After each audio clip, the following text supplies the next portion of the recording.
அத்திக்கடவு அவிநாசி திட்டத்தில் எடப்பாடி அவர்களுக்கு அந்த குழு சார்பாக பாராட்டு விழா நடத்தினாங்க. அதில் திரு செங்கோட்டையன் அவர்கள் கலந்துக்கல.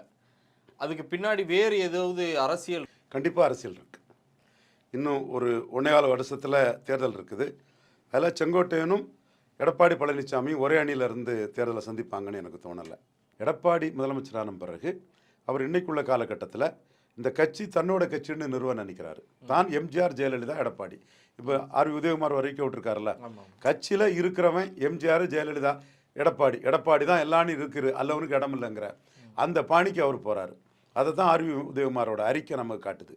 அப்போ அந்த பாராட்டு விழாங்கிறது செற்ற பாராட்டு விழா தான்.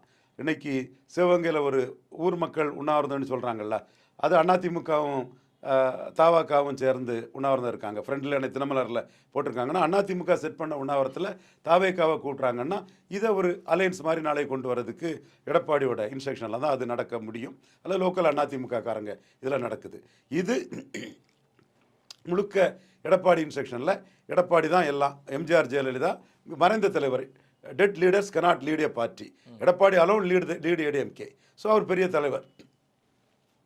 இதைத்தான் நானும் சொல்லிட்டு இருந்தேன் முன்னாடி 7 வருஷமாக சொல்லிட்டு இருந்தேன். இதை செங்கோட்டையன் சேலஞ்ச் பண்ணுறாரு.